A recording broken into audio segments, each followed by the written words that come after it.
은혜가 오늘도 함께하기를 간절히 바랍니다. 예수님과 제자들이 갈릴리 호수 건너편으로 건너갔습니다. 근데 갈 때에 떡 가져가는 것을 잊었다는 거예요. 무슨 떡이냐? 바로 앞부분에 보면은 7병이요 보리떡 7개와 물고기 2마리로 4,000명을 먹는 기적의 역사가 다시금 또 일어났죠.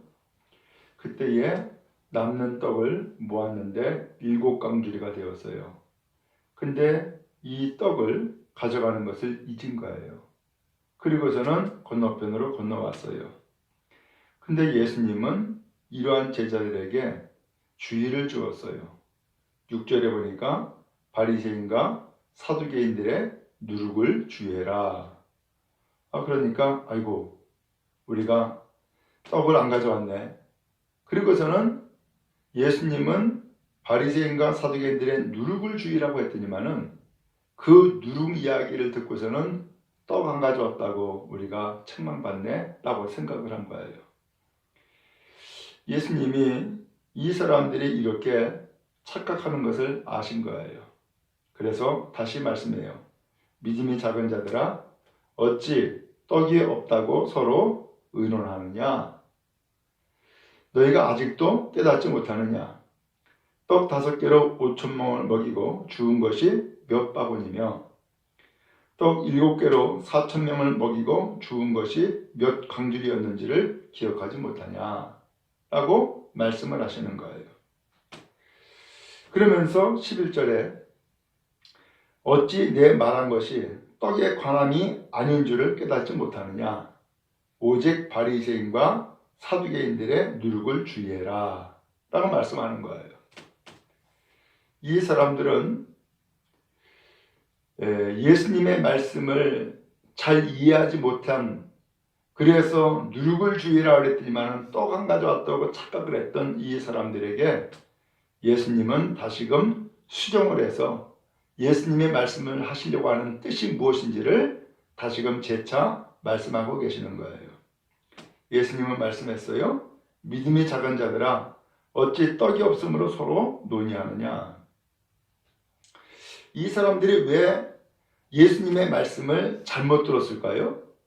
예수님은 바리새인과 사두개인들의 누룩을 주의라고 했는데 이 사람들은 왜 떡 얘기로 생각을 했을까요?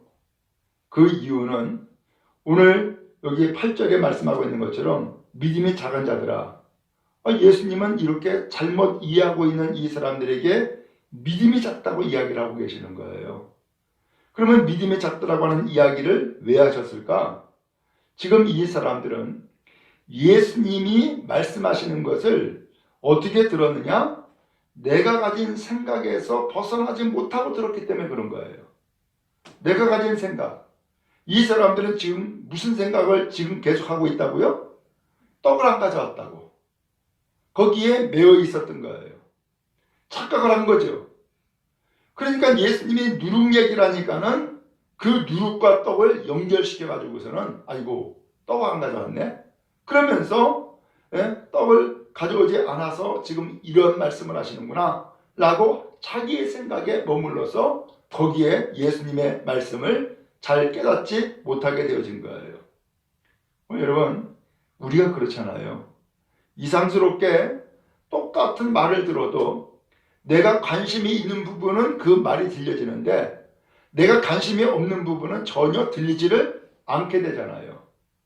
그리고 때에 따라서는 내가 똑바로 이야기를 해도 또 때에 따라서는 그것을 곡해해서 들을 수도 있잖아요. 왜요? 자기의 생각에 빠져 있기 때문에 그래요. 자기의 생각에 빠져 있다 보니까는 이것을 아라고 얘기해도 어라고 듣기도 하고, 그 다음에 또 이 아라고 이야기를 하는 것을 전혀 다른 것으로 들을 수도 있고, 오늘 이러한 일들이 우리의 일상생활에서 벌어지고 있음을 보게 돼요. 그래서 예수님이 다시금 말씀하죠. 두 가지를 이야기했는데 아직도 깨닫지 못하냐? 예수님은 이 제자들에게 깨달으라는 말씀을 하시는 거예요. 좀 깨달아라. 그러면서 떡 5개로 5,000명을 먹이고 죽은 것이 몇 바구니냐? 라고 묻고 있어요. 그 오병이어의 사건을 예수님이 다시금 말씀을 해주고 계시는 거예요. 오병이어가 뭐예요? 물고기 5개, 그 다음에 보리떡 5개, 물고기 2마리 가지고서 5,000명을 먹이고 12강조리가 남는 사건을 말씀하고 있는 것이죠. 도대체 예수님은 이 사건을 통하여서 그 많은 무리들에게 뭘 주려고 그러는 거예요? 더 나아가서 예수님께서는 이 제자들에게 무엇을 끼워쳐 주려고 이런 기적을 베풀었냔 말이에요. 거기에 초점을 둬야 되는데 여기에 초점을 두지 못하고 내가 기적의 떡을 먹었어 라고 하면서 그 기적의 떡 먹은 것 이것만을 생각하다 보니까는 당시의 무리들은 무슨 생각을 했어요?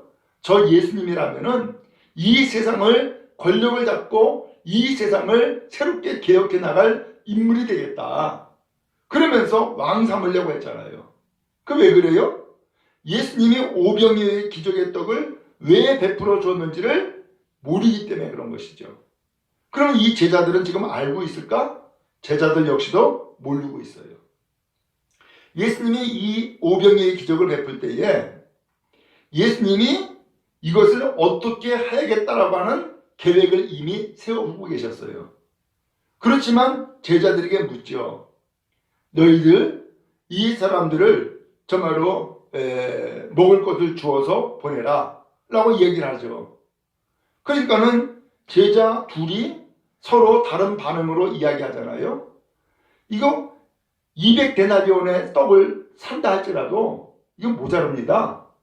그리고 또 어떤 제자는 이 물고기 2마리 보리떡 5개 가지고 있는데 이것 가지고 무슨 소용이 있을까요? 라고 했다고요.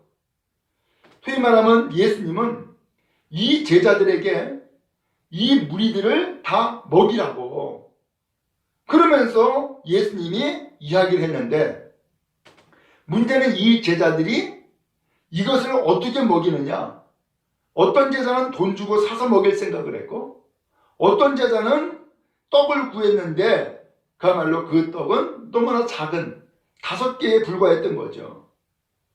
오늘 그러한 이 제자들에게 예수님은 그 떡 가져와라 하고서는 축사하고서는 그 떡을 나눠줬는데 놀랍게도 5,000명이 넘는 사람들이 다 배불리 먹어요. 그리고 12강주리가 남죠. 아니 왜 12강주리일까? 아니 3강주리도 아니고 5강주리도 아니고 왜 12강주리예요? 왜 12강주리를 남게 하셨단 말이죠. 이유는 처음에 예수님이 제자들에게 뭐라 그랬어요?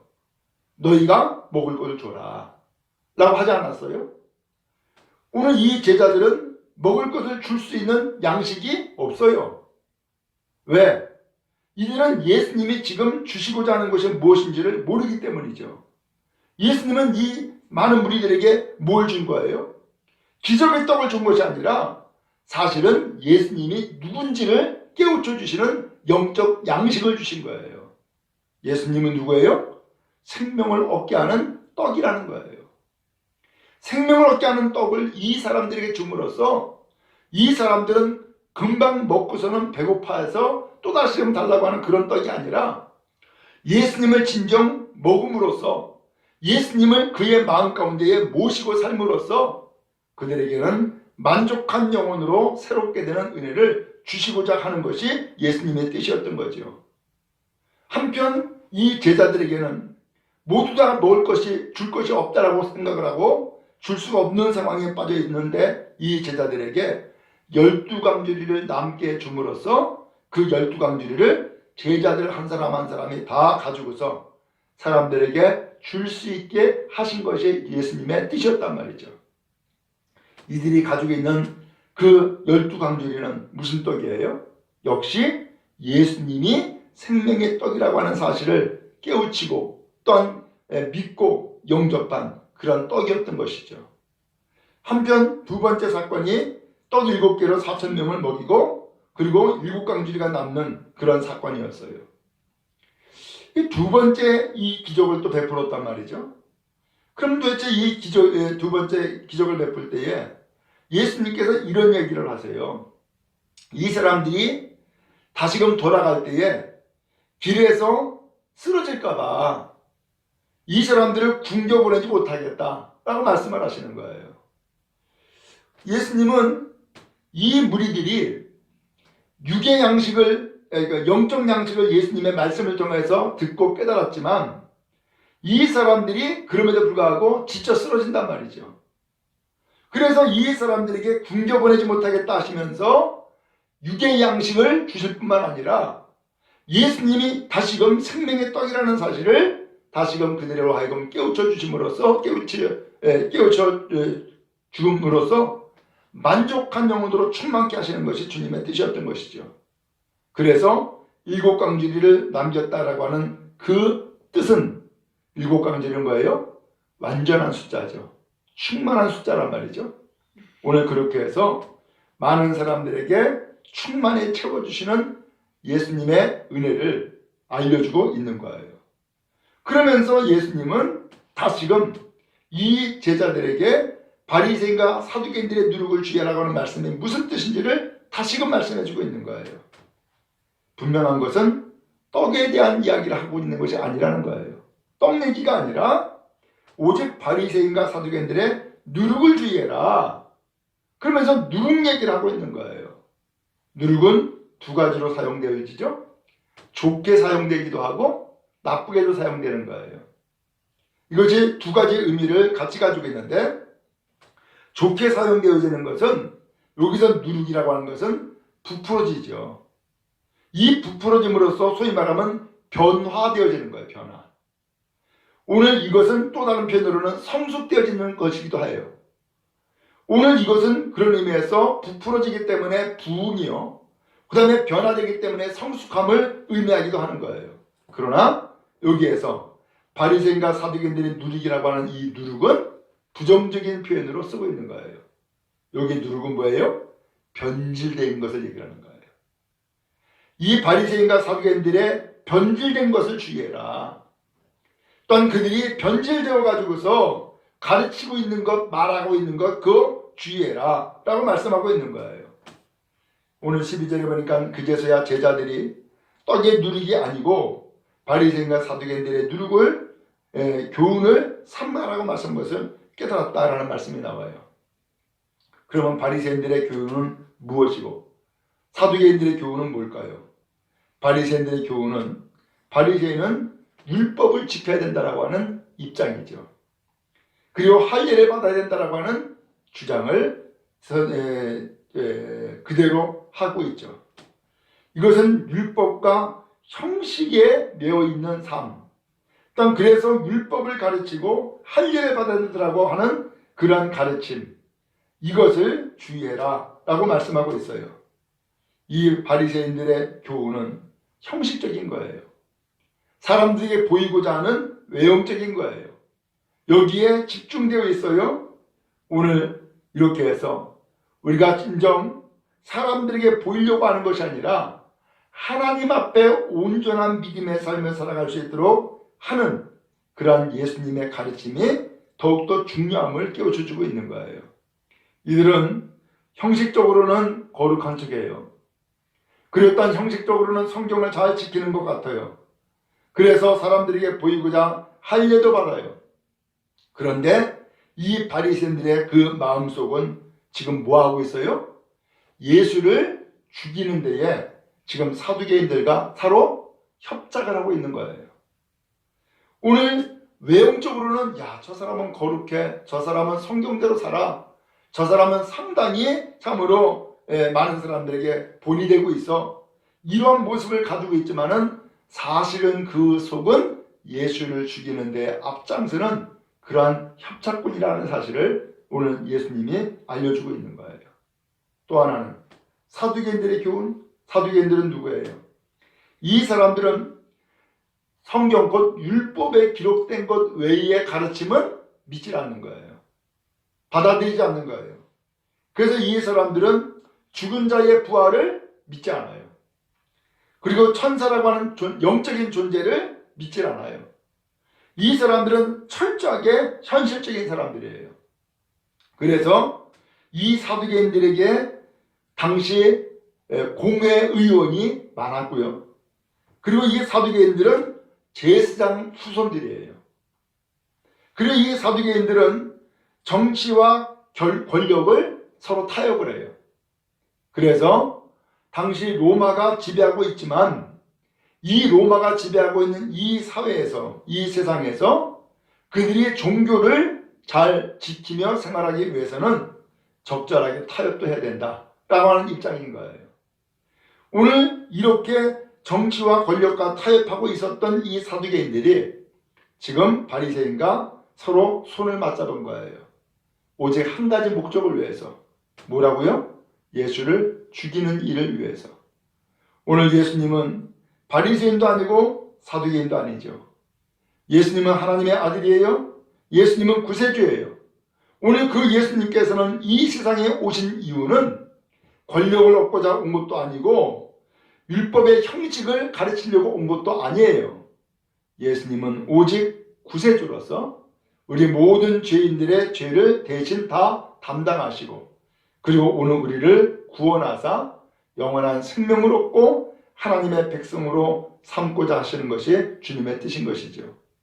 그런 의미에서 바리새인과 사두개인들의 교훈을 삼가라. 이들은 당시 영향력이 상당히 컸어요. 많은 사람들이 바리새인들의 그 가르침을 들었고 많은 사람들이 사두개인들의 그 주장을 따르는 그러한 형편이었어요. 그래서 이들의 교훈을 주의해라. 이들이 누룩이다. 그러면서 이 누룩을 주의하라는 말씀을 예수님이 하고 계셨던 거예요. 오늘날도 마찬가지죠.